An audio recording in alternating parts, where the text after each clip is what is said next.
Realmente hoy he cometido un pecado.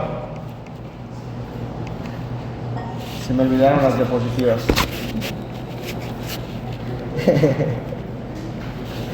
Así que vamos a estar utilizando nuestra Biblia, hermanos. Se me olvidó, hermano Masum, el USB con las diapositivas. Llegué corriendo a hacer algunas, las principales. Esta semana hemos estado leyendo el libro de Filipenses, pero en algo podemos concordar. Desde que empezó la oración y los hombres que oraban, y después vinieron las alabanzas y la enseñanza, podemos concordar en algo, que somos pequeños hombrecitos, débiles, incapaces de procurar nuestra propia salvación. Hoy tenemos invitados entre nosotros. Algunos de ustedes ya han estado viniendo regularmente. Ustedes no se pueden salvar a sí mismos. Ninguno de nosotros. ¿Sabes qué? Esperamos en un milagro, Estamos esperando que el Dios de los cielos nos abra el entendimiento. Y yo sé que estoy hablando en un lenguaje. Si alguien hay aquí en este momento que pueda levantar su mano y decir gloria a Dios, es porque el Señor, en su misericordia, bajó de los cielos y abrió el entendimiento de esa persona. Esta persona pudo entender quién es el dador de la vida. Me presento ante ustedes como un pequeño hombrecito inútil de hacer esta obra. Solamente voy a dar un mensaje, hermanos. Y los que estamos aquí, que somos creyentes, somos creyentes, deberíamos estar esperando un milagro.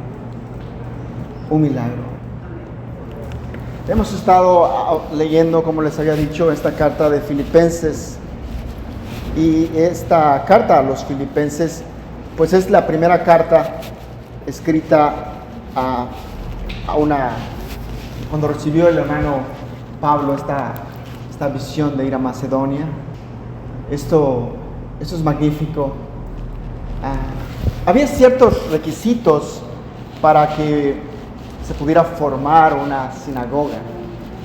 Uno de esos era que tenían que haber 10 hombres que representaran a familias, y en ese lugar no sucedía esto. Así que las mujeres se juntaban a orar junto a un río.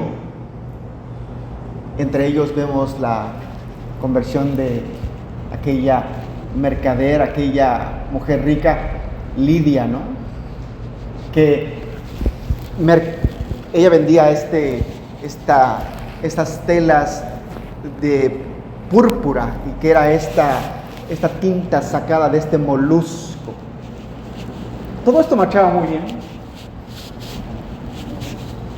Pablo y Silas, ¿no? Predicando la palabra. Pero siempre va a haber un pelo en la sopa, ¿no? Y es necesario que así sea. Y Isaac me lo estaba diciendo. ¿Por qué la oposición? Me decía Isaac, la oposición, hermano Jorge, te recuerda tu dependencia en Dios. Gloria a Dios, hermanos. La oposición, si Dios nos dejara el camino libre, no hubiera oposición, no habría dependencia en Dios. Por eso hemos venido, porque dependemos en Dios. Así que había una muchachita, ¿no?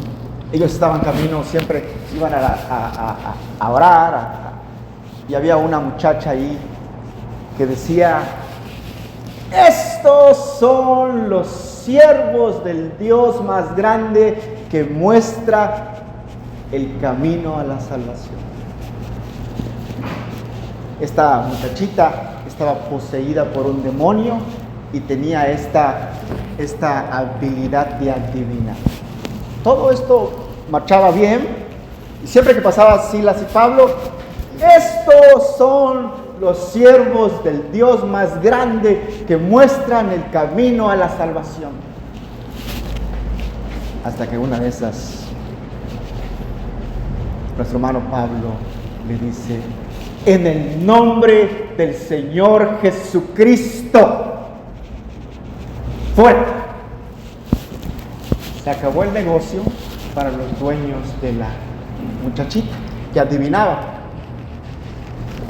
Y lo que sucede entonces es que Pablo y Silas son llevados a los magistrados y son acusados de disturbio. Estos están corrompiendo las buenas costumbres romanas.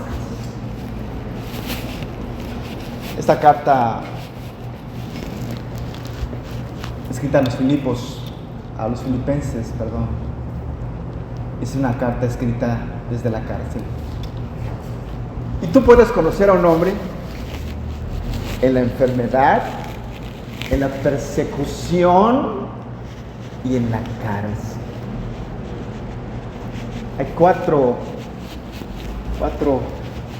cartas escritas de nuestro hermano Pablo desde la cárcel, y estas cartas son Efesios, Filipenses, Colosenses y Filemón.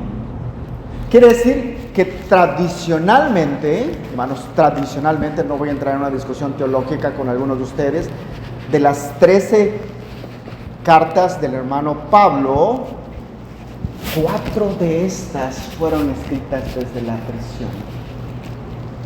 Gloria a Dios por aquellos que son perseguidos por su fe. Su hermano Jorge ha estado en lugares oscuros por mis delitos, no por mi fe. Esperemos que algunos de ustedes vayan a prisión por predicar el evangelio. Creo que fue el hermano Pablo el que dijo, y no estoy hablando de Pablo el apóstol, sino Pablo Washer, el que dijo: cuando mi hijo me diga quiero ir a predicar al Medio Oriente donde matan, yo lo voy a llevar a la frontera. Hermanos, estamos esperando un milagro, y este milagro ya está entre nosotros, Cristo, el cual ha nacido en algunos de los corazones. Así que faltan ustedes, ustedes jóvenes que nos acompañan hoy.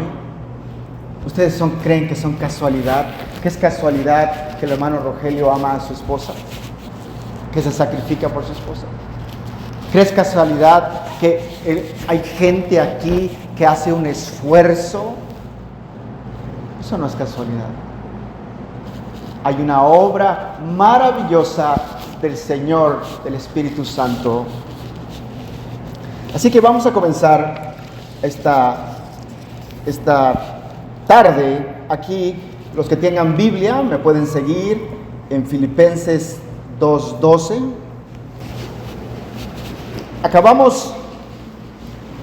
Filipenses el capítulo 2 va a hablar de algo que es extraordinario. Va a hablar de la humillación de Cristo.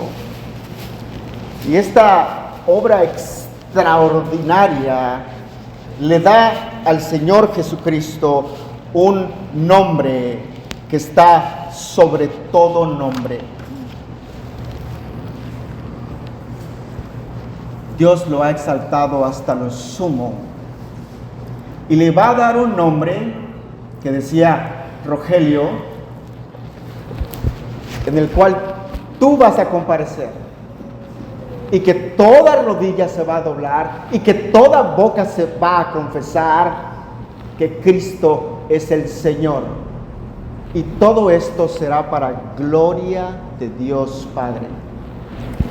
Hermanos, es en ese nombre que predicamos. Hermanos, es en ese nombre que predicamos, en el nombre de Cristo. Yo creo que estaba exponiendo, dejó muy claro que éramos pequeños hombres exponiendo. Y vamos a comenzar aquí en la pantalla. Y dice, solo vamos a leer 2 versículos esta tarde, el 2:12 y el 2:13. Filipenses 2:12 y 2:13. Y dice, por tanto, amados míos, como siempre habéis obedecido, no como en mi presencia solamente, sino mucho más ahora en mi ausencia, ocupaos en vuestra salvación con temor y temblor. Y lo primero que nos va a llamar la atención, y creo que lo tengo puesto en rojo, si alguien lo puede ver, no sé por qué esta pantalla está teniendo estos problemas. Lo primero que nos va a llamar la atención es la salutación que dice, amados míos. Y claro que ese ejemplo lo va a tomar el hermano Pablo, ¿de quién? De Jesucristo, que va a llamar a sus discípulos amados míos. Ahora te pregunto, ¿es algo que tú practicas? Escúchame. ¿Le dices a otros hermanos, amado mío? No lo hacemos. No lo hacemos. No lo hacemos. Y hay gente que en alguna ocasión me ha dicho, yo te amo, pero rápidamente pone, yo te amo en el Señor. Yo siempre me pregunto, ¿habrá otra forma de amarme que sea válida? Hermanos, amados míos, y yo creo que es la obra del Espíritu Santo, ¿no? Que cambia hasta nuestro lenguaje, ¿no? Amados míos. Por supuesto, ese es el dulce ejemplo de nuestro Señor Jesucristo. Esa es la forma en que expresamos nuestro amor, de la abundancia del corazón. Abran la boca. Así que la siguiente palabra dice, como siempre habéis obedecido. Ahora, eso es algo que nos enseñan aquellos que han estado en una academia. Siempre te enseñan a obedecer. Siempre te enseñan a obedecer. Ustedes que iban a la escuela, los enseñaban a obedecer. Como siempre habéis obedecido. Ahora, muéstrame tus actos. Muéstrame tu disciplina. Muéstrame tu dieta. Muéstrame tu régimen. Muéstrame tu amor cuidadoso y alegre por la obra. Y te mostraré si eres obediente. Ahora dice, no como en mi presencia solamente, dice después, no como en mi presencia solamente. Entonces, no como en mi presencia. Hacemos las cosas no porque el hermano está allí, o porque mi papá está allí, o porque mi mamá está allí. Los hacemos porque es lo correcto hacer, obedecer. Nuestra disciplina y nuestra obediencia va a descansar en que hacemos las cosas aún cuando nadie nos ve. Hacemos las cosas bien. ¿Qué problemas tenemos algunos de ustedes, nosotros con esto? Aquí en lo oscurito nadie me ve. Hay ojos que te están viendo todo el tiempo. Todo el tiempo. ¿Cómo me acuerdo de esas palabras? Al rey Nabucodonosor: los que miran del cielo te han estado observando y no le estás dando la gloria a Dios. No le estás dando la gloria a Dios.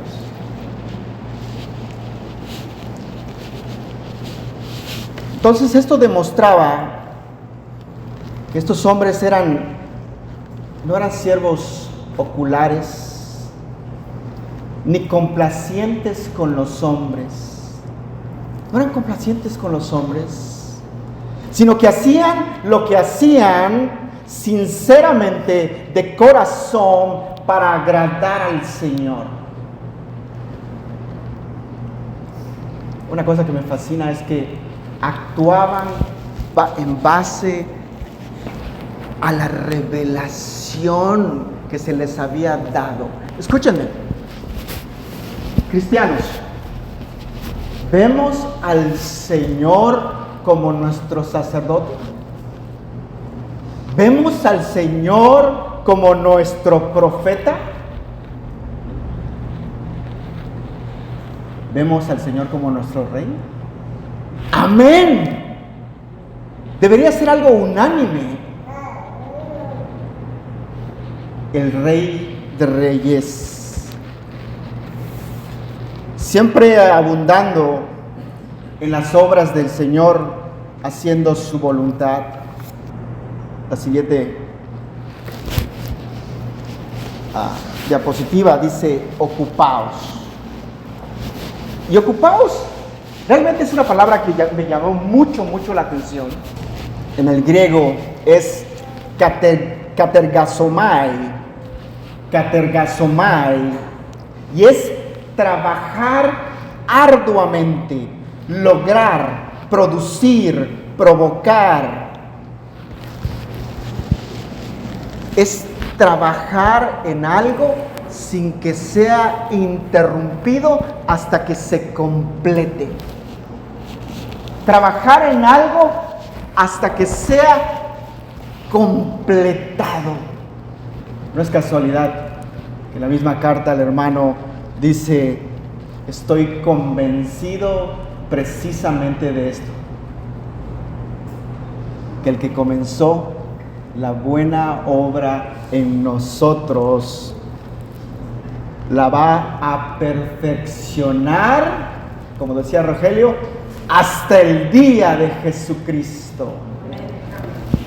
Entonces, esta palabra, no crean que estas palabras no están allí por casualidad. Ahora, podemos ver una indicación, podemos ver una ocupación, que nos ocupemos, que trabajemos. Pero no se debe entender en el sentido que los hombres pudieran obtener y procurarse la salvación espiritual eterna por sus propias obras y hechos. ¿Se dieron cuenta de lo que pasó? Hay una indicación que tenemos que hacer, pero esa indicación es imposible de lograr a cabo si el Señor no interviene en tu vida. ¿Vieron el caos? ¿Se dieron cuenta del caos? Es como que yo les dijera: vayan volando de aquí a Progreso. Es imposible. ¿No te das cuenta que soy un hombre? Hay una indicación: ocupaos, trabajar arduamente. Y esta ocupación va a tener un éxito rotundo, pero no depende de ti. No depende de ti. Y te das cuenta, estoy creando un vacío. Estoy creando un vacío en la mente de ustedes, que si Dios no actúa en sus corazones, ustedes en el día de juicio van a estar delante del Dios vivo que decía este hermano.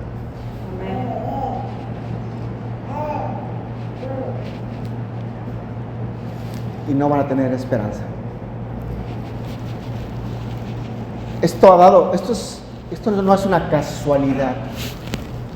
Que estás sentado en esta sala escuchando estas direcciones, estas órdenes, y estás escuchando la palabra inspirada por Dios,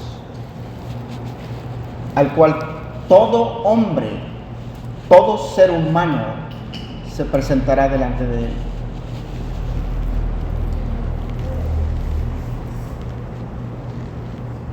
Si fuera de la otra manera, ¿qué sentido tendrían las Escrituras? De hecho, tratar de hacer esto en nuestras propias obras, en nuestros propios hechos, es algo repugnante para Dios. Cualquier cosa que niegue las perfecciones de Dios, como la salvación, la elección, la justificación y el llamamiento, y las atribuyan de alguna manera a las obras de los hombres, es una blasfemia. ¡Qué peligro hay en esto! No sé si me expliqué bien. Viene por allá un amigo a tu casa y él abre su boca y te dice: yo en tal día decidí empezar a ser creyente. ¿Se dan cuenta? Los hombres no deciden, no comienzan ellos, no nacen un día, no amanecen un día, no se despiertan un día con esa necesidad santa. Dios es el que abre los ojos y Dios es el que sostiene a cada hombre. Eso es lo que dice la palabra.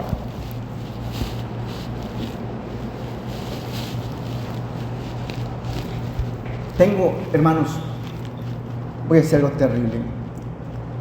Tengo amigos en los dos lados de la frontera. Estoy hablando de los dos lugares. Tengo hermanos hermanos arminianos y hermanos que creen como nosotros.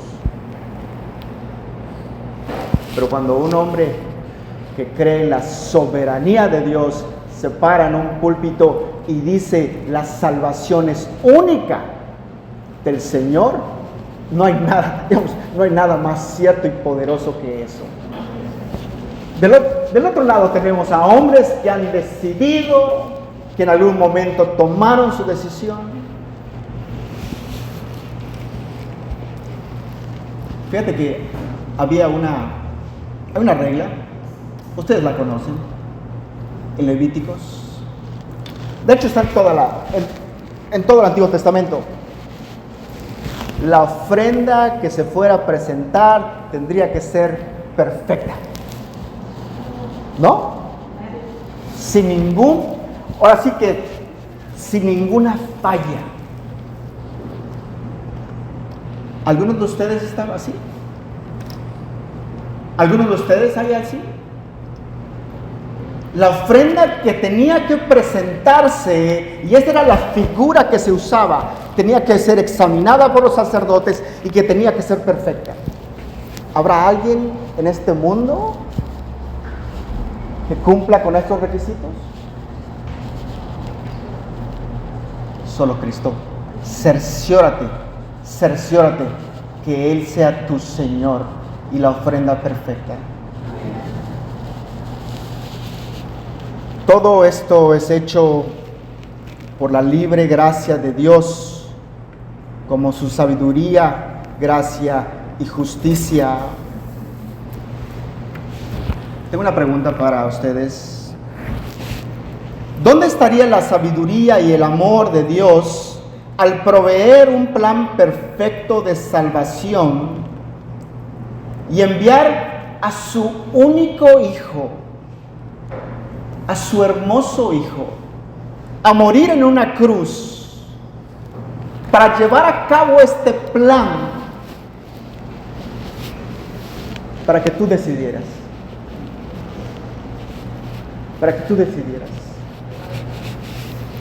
¿Dónde está la justicia y el carácter santo de Dios al admitir una justicia imperfecta en lugar de una perfecta? ¿Se dan cuenta? Que si nuestra justicia o nuestra perfección o nuestra santidad fuera admitida, eso estaría yendo en contra del carácter santo de Dios.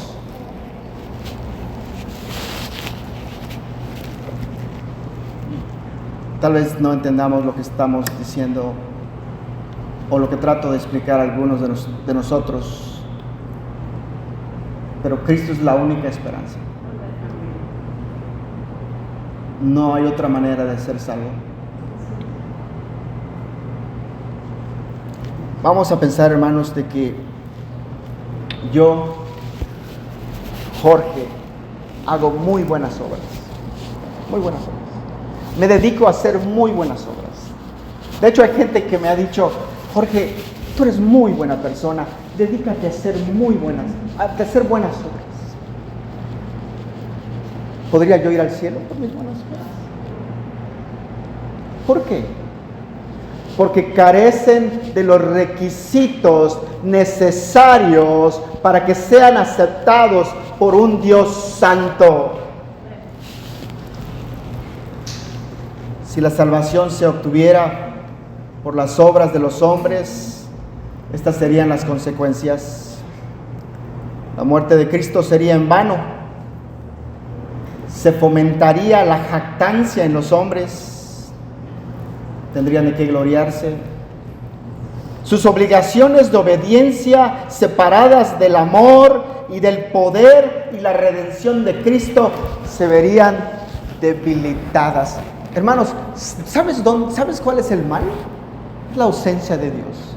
Si Dios no sostiene a cada una de sus criaturas, se van a desviar. Si Dios no sostiene a cada una de sus criaturas, se desvían. Las escrituras son claras. La salvación es del Señor. Y Cristo vino a salvar lo que se había perdido. Vamos a seguir avanzando. Aquí en este mismo versículo, aquí en la pantalla, seguimos aquí en ocupados en vuestra salvación. Ahora vamos a dedicarnos a las cosas que acompañan a la salvación. Y estas cosas que acompañan a la salvación deben de ser realizadas por todos los hijos de Dios. Tenemos la obligación de echar mano a todos estos medios de gracia,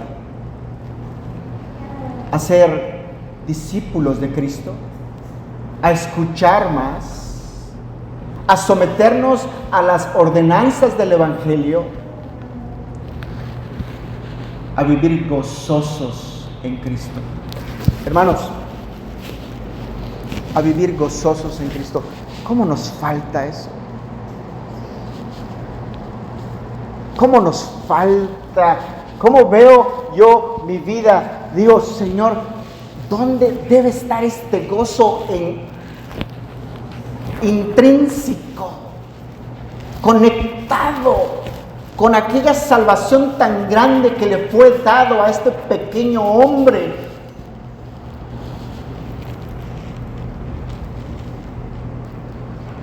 Ahora, les voy a dar un ejemplo. ¿Por qué estoy diciendo esto? Vamos a pensar que alguno de nosotros fuera adoptado en una familia real. Ya el señor Jorge ya no sería Jorge, sino sería el príncipe Jorge. Y fuera yo llevado a vivir con este monarca. Hermanos, habría que enseñarme desde el principio. Y eso es lo que sucede en la iglesia. Cuando un hombre es nacido en el reino de Dios, viene a la iglesia y viene a la Biblia para que sea enseñado. Nos van a enseñar modales, nos van a enseñar cómo comportarnos, nos van a enseñar etiqueta, cómo comer, nos van a enseñar todas estas cosas que son súper importantes y que las vamos a aprender a través de toda nuestra vida. Ahora, esto parece chistoso, pero si hay algún hijo de Dios aquí,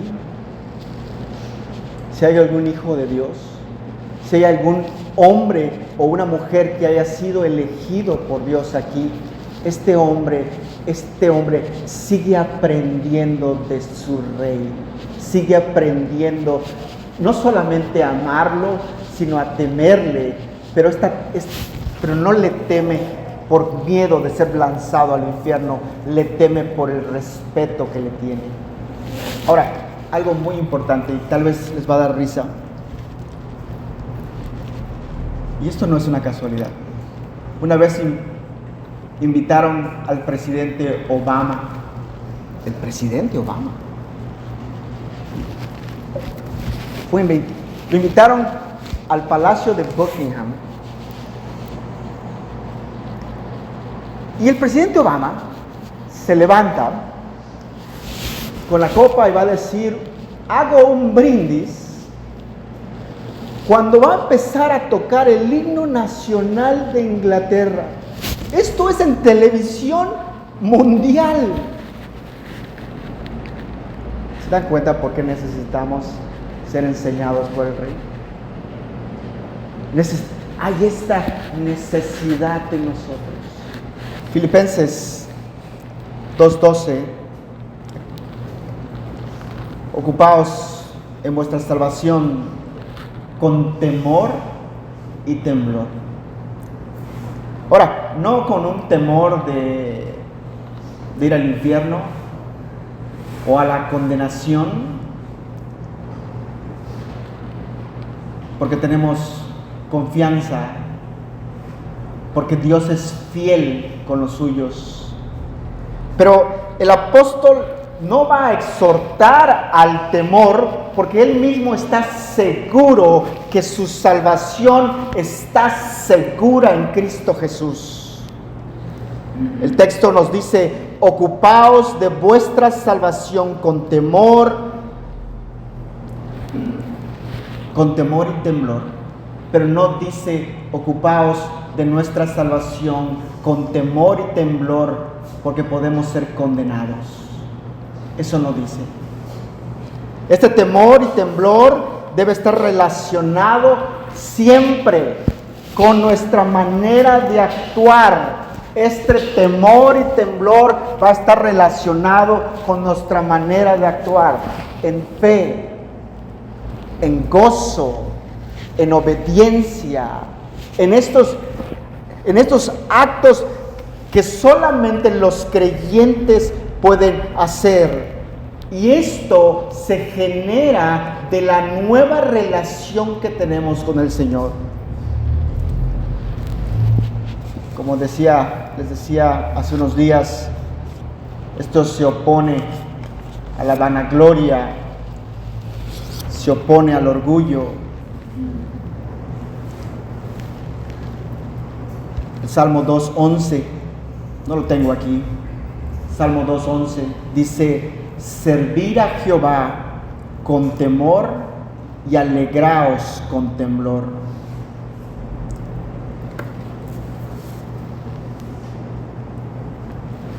Este es el último versículo, Filipenses 2:13.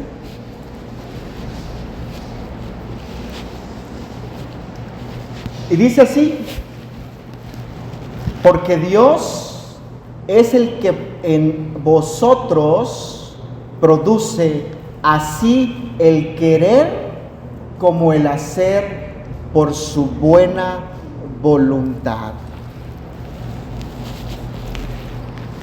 Aunque el creyente es responsable de ocuparse de su salvación, el Señor es quien en realidad produce buenas obras y fruto espiritual en la vida de los creyentes.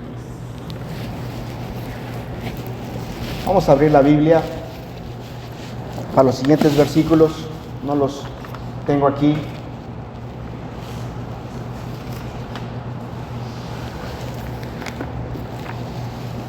Juan 15:5.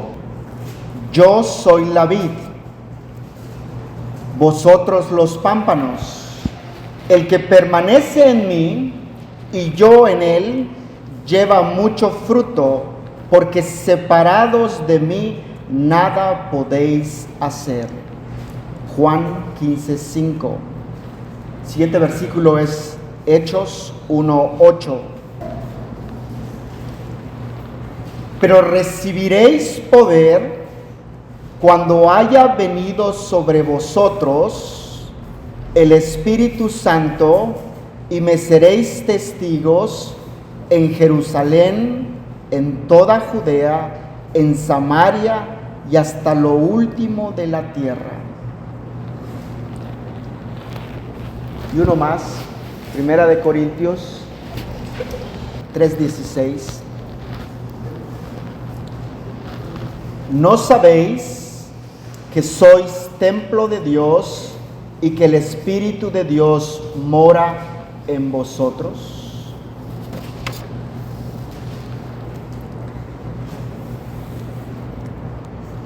Así que dice el texto aquí en la pantalla: porque Dios es el que en vosotros produce. Y esta palabra es una palabra compuesta. Energeo, en estar involucrado, y ergón, trabajo. Esta palabra produce es una palabra compuesta, se compone de dos palabras en el griego. En es estar involucrado y ergón, trabajo. Y propiamente es proveer energía, trabajar en alguna situación para llevarla desde un punto a otro. Lo que está diciendo el apóstol es esto: propiamente el Espíritu Santo que habita en nosotros provee de la energía, del trabajo. Dios infunde tanto la fuerza, la energía, los deseos, como las acciones del creyente. Ahora, la palabra aquí va a significar una acción interna, poderosa y eficaz del Espíritu de Dios. Eso debería estar sucediendo en nosotros. Fíjense, quiero que vean esta versión. Filipenses 2:13, en esta versión, palabra de Dios para todos. Y dice: Dios está obrando entre ustedes, Él despierta en ustedes el deseo de hacer lo que a Él le agrada y les da el poder para hacer. El poder para hacer. Y entonces se añade esta palabra, el poder para hacerlo. Dios es el que da el poder para hacerlo. Dios es el que da los medios para hacerlo. Dios es el que va a habilitarnos para hacerlo. Hermanos, esto no es por persuasión moral. No crean que a la gente nace de nuevo porque escuchó un buen discurso y ¿saben? ¿Ustedes han escuchado a los Alcohólicos Anónimos?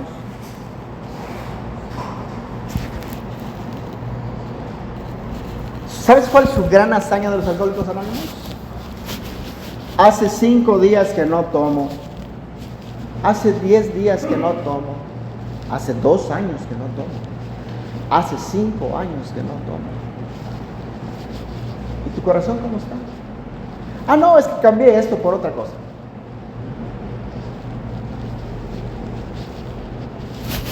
Necesitamos un milagro.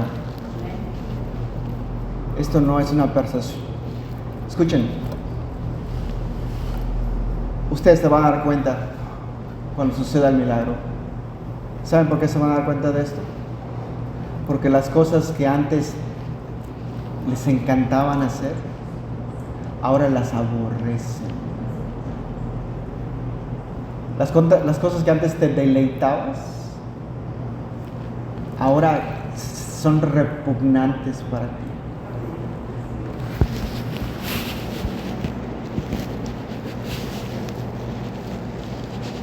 Hermanos, yo vendía drogas en la calle desde muy chavito.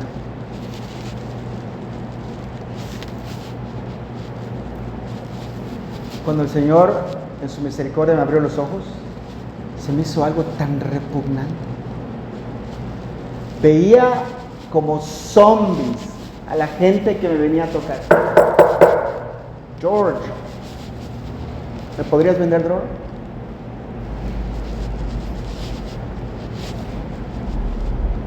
Se me hacía algo repugnante. Dios sigue trabajando en mi santificación. Amén. Pero nunca más volví a vender drogas, hermanos. Por supuesto que no. Por supuesto que no.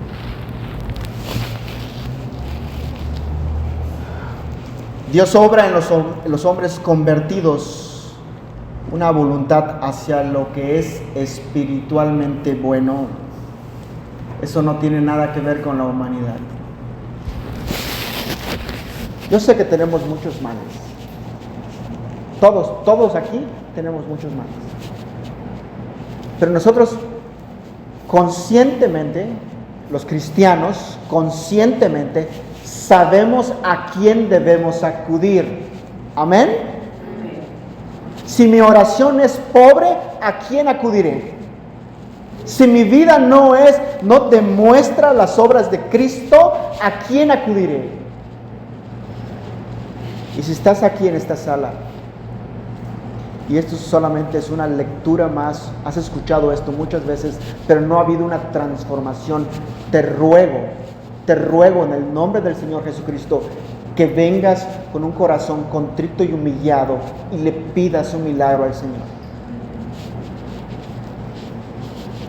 El Señor sigue haciendo milagros hoy. El Señor de la gloria sigue haciendo milagros hoy.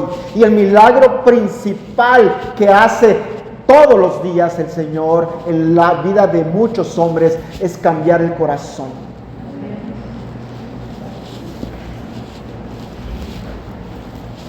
¿Sabes cuál es el peligro? Es un peligro que siempre Carelli me dice.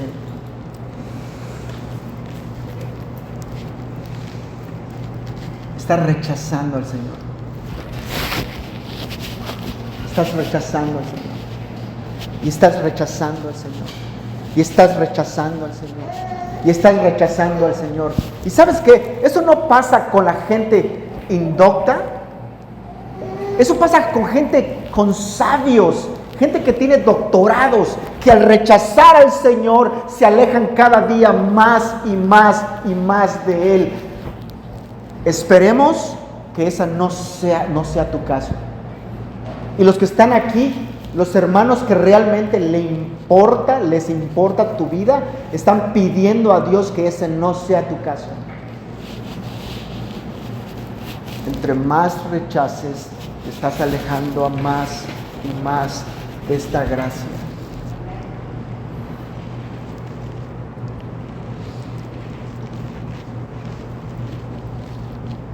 El Espíritu Santo es el que atrae dulce, hermanos, dulce y poderosamente con cuerdas de amor hacia sí mismo, hacia el Hijo. Aunque yo he visto casos de hombres que son pescados, son atrapados y traídos a fuerzas gloria, Señor. Gloria a Dios. Gloria a Dios.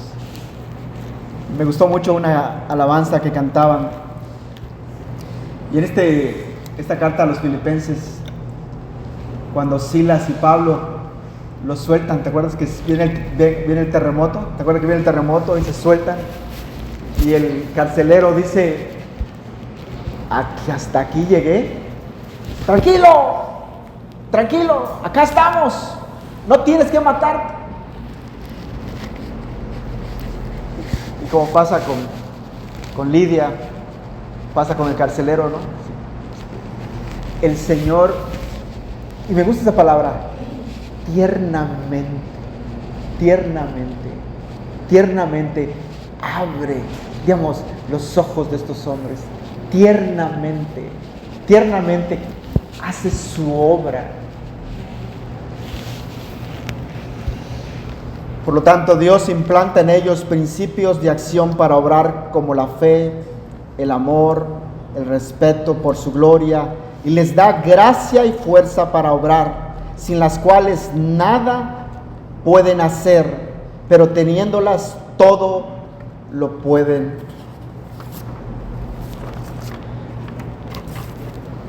El querer, aquí en la pantalla. Y el querer, esta palabra en griego es telo, pero simplemente es lo óptimo, lo mejor, estar dispuesto a hacer lo mejor. Y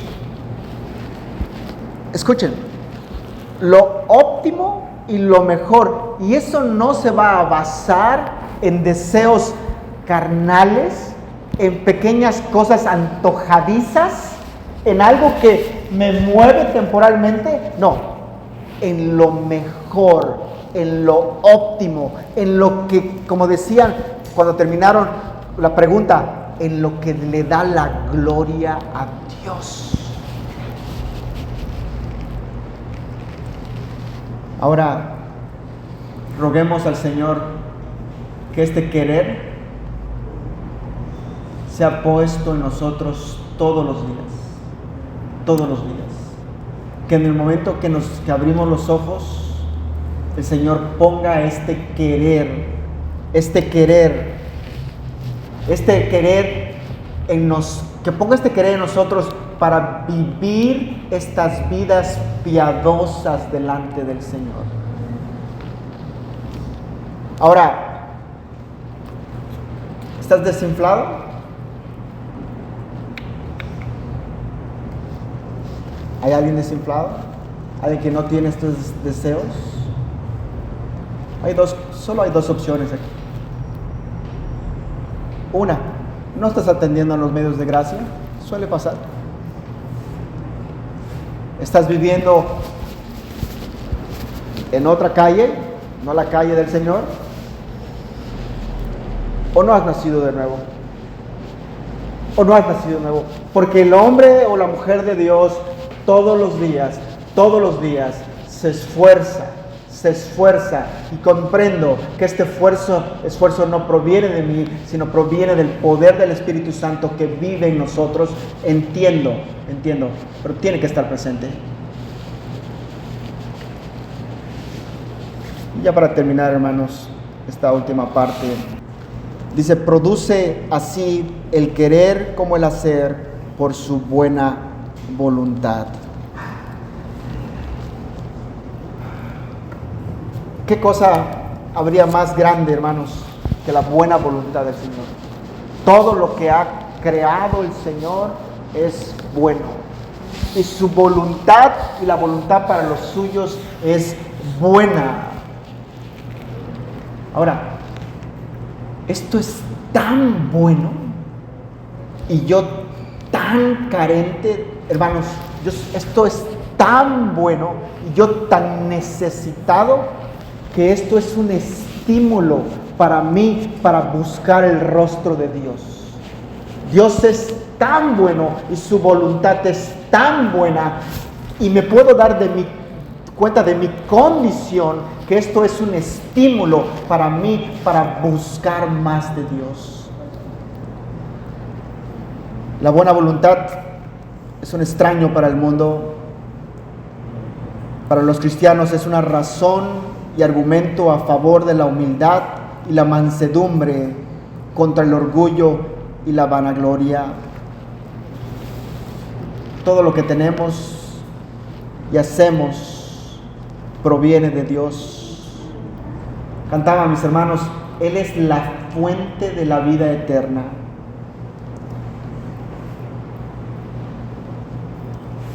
Quiero que vean algo que sucedió aquí hoy. Voy a terminar con esto. Hoy hubo un llamado general. Y esto no lo inventé yo, hermanos. Tiene siglos. Hoy se hizo un llamado general. A cada uno de ustedes Dios los conoce por nombre. Sabe exactamente cuándo nacieron y cuándo van a morir. Hubo un llamado general. Pero hay un llamado interno que el Espíritu Santo hace. Y ese es el llamado interno en el cual esperamos que Dios obre en los corazones de los hombres. Por este llamado los hombres llegan a ser hechura de Dios, creados para buenas obras. Efesios 2:10. Y son hombres nuevos, aptos para la realización de obras de justicia y verdadera santidad.